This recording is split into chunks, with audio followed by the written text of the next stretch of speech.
Good afternoon. This is Alan Huff with Precision Spinal Care. We are going to have a video this morning about water filtration. A lot of clients over the last 11 years have asked me what I think about water, what's in our water, do I filter my water, what do I do, what do I think, what have I read? The short answer is I filter my water. In the beginning I did an underground, below your sink, 6-stage EcoCrest water filtration system. And I thought that was good.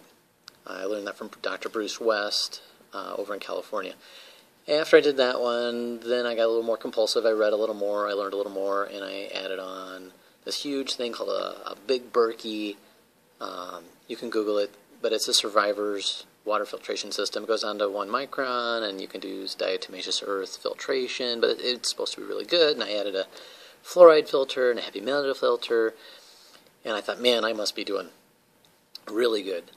And then I got really irritated because I added, you're going to see me read my screen a little bit here, I looked for a totally dissolved solid tester, and I wanted to see what was my water filtration system doing.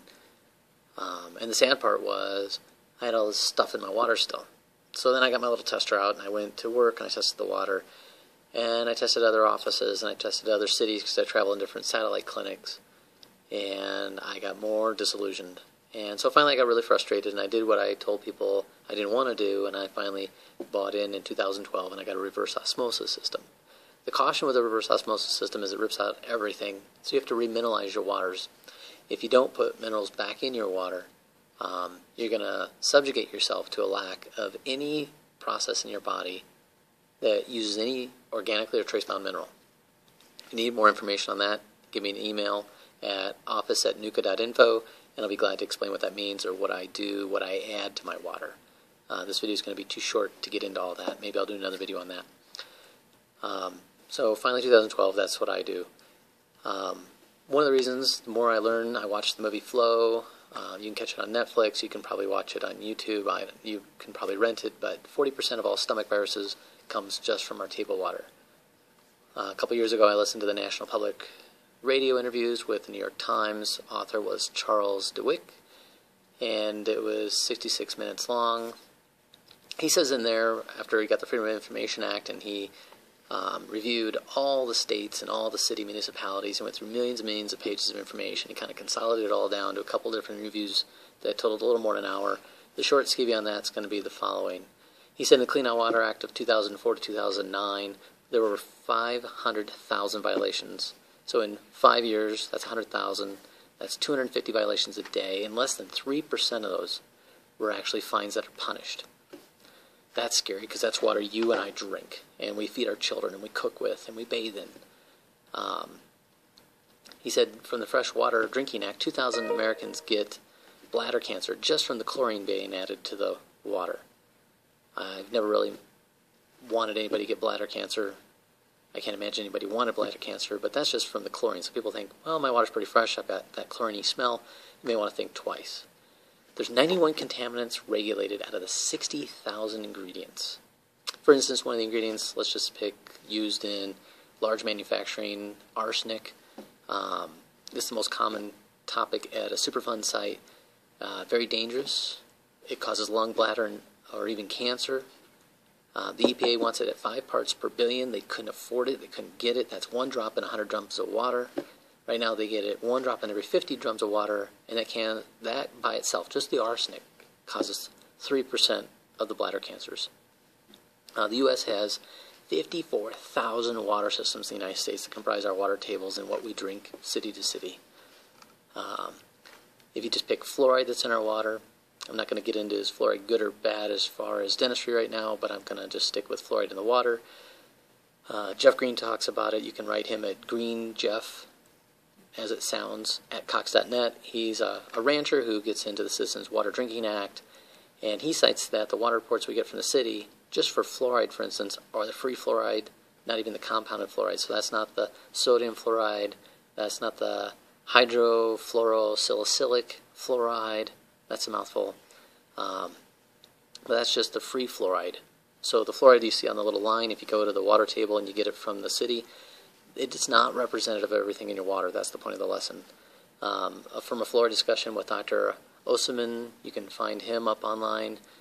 He talks about that China doesn't even fluoridate their water, so that the fluoride from the phosphate fertilizer industry that we put in our water table, since we don't make enough phosphorus in the United States, we buy our waste product that we put in our water to treat the water with fluoride that we shouldn't even have from the waste that China says is too corrupt and too illegal to even put in their water. So we're drinking that. That was bothersome to me. Too much fluoride by itself can demineralize bone, makes bone weak. So we have a national epidemic of osteoporosis, even though everybody's been drinking their milk. That's a whole different video. And it can weaken your ligaments, so that can mean easier sprains and strains. Pesticides and herbicides in the water. Everybody in this ranching Midwest breadbasket that I live in knows that farmers use stuff to make crops. It's about what they take to market. It's not about is it good or bad for us. So, for instance, atrazine is a weed killer. It's the #1 contaminant in water, groundwater, and surface water. It was banned in the European Union, in 2004 because of persistent contamination. In 2009, atrazine was prominently featured in the New York Times as a potential cause of birth defects, low weight, menstrual problems when consumed at concentrations above the federal guidelines. If you just Google the atrazine charts and look at the maps of the United States for consumptive application, you'll see that the breadbasket of the United States is in this massive red zone. I live in Nebraska, and we're in the hottest red spot of the map.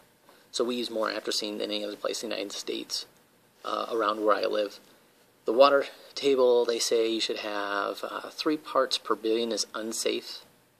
And it's sometimes in the season, because we apply it at certain seasons, that we're up to 59 points or higher.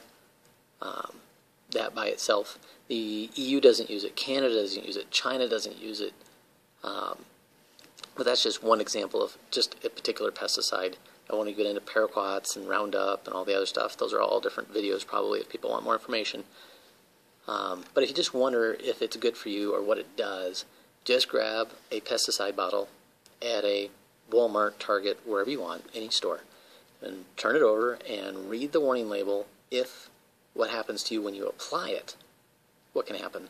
Because you're supposed to wear gloves, you're supposed to wear a respirator, and now imagine drinking it. Now, granted, we're not drinking it in that concentration, but over time, since it's a bioaccumulating, it doesn't flush out of our system, you can only imagine what it would do. Another one that's in our water that I hadn't really thought of until about 2010, 2011, was all the pharmacy that Americans take. Well, when we consume the pharmacy and we excrete the pharmacy, it goes in the water table, and there isn't a filter for that pharmacy. So no municipalities set up for the pharmacy from the humans, let alone the chicken industry, or the poultry industry, I should say, the cattle industry, the bovine industry, all the pharmacy we use in wildlife and animal, livestock, humans. Our water system is not set up to remove, and so it recirculates through the water table. Washington Post, March 10th, 2008, I have a citation in one of my notes that was talking about that pharmaceuticals, for instance, an anti-seizure medication, 2 anti-inflammatory drugs, 2 kinds of antibiotics, and a common disinfectant were found in concentrations of water supply that serves more than 1 million people. Of the 24 of 28 municipalities that were tested throughout the United States, 24 of them were positive with not only pharmaceuticals, but caffeine within the water. One of the things you're going to find me worrying about, if I was going to worry about anything, isn't one of these singular events, but it's the combined effect of all of it. Water is the most major ingredient we have in our whole body, and we live, and every process we have depends upon that water. So you think about it. You review what you think is right. If you need more references, let me know. Simplest thing I put back in my body is organically bound minerals. You can use the Himalayan salts if you can't find them. Email me at alan@nuka.info or office@nuka.info, and I'll tell you what I'm doing or tell you how we can help. Sorry it was a little more than a couple minutes, but there is, do I filter my water and why?